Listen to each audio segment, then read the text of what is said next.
Good news sa mga mamimili pero sakit naman daw sa ulo ng mga magsasaka. Ang bagsak presyong sibuyas ay binebenta online. Suspetya ng isang grupo, smuggled ang mga yan.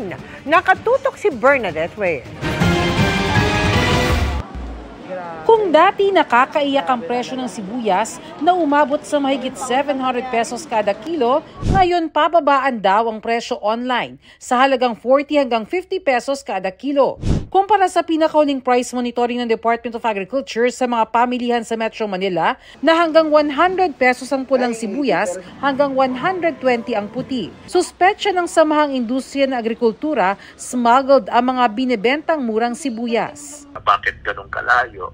Wala naman producing area dun sa area na yun. Bakit ganun kababa, di ba? Na in which yung importer hindi kaya yung ganun na presyo. Hindi kayang tapatan ng mga magsasaka ang presyo dahil ayon sa Board of Director ng magsasaka ng Barangay Vega, sa production cost pa lang ng sariling ani ng mga magsasaka, halos 30 pesos na ang farm gate price. Natatalo po kami sa bentahan sa market. Nagre-range lang sila ng 40 pesos hanggang 50 lang imported sa bukid pa lang.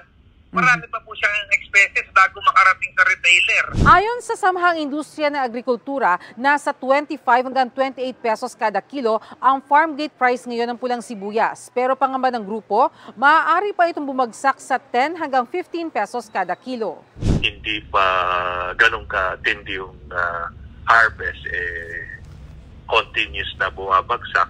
Baka lalong babagsak yung presyo kung continuous na papasok yung illegal na onion. Naghain si Agri-Party List Representative Wilbert Lee ng resolusyon sa Kamara para maimbestigahan ng umano'y pagpasok ng smuggled na sibuyas. Ipapatawag po natin lahat yung mga concerned government agencies para po ito ay maimbestigahan. Sa DA, on the other hand, ano ba yung ginagawa natin para naman sa ating mga lokal na onion farmers. Sinusubukan pa namin kunin ang pahayag ng DA kaugnay nito. Para sa GMA Integrated News, Bernadette Reyes, Nakatutok, 24 Oras.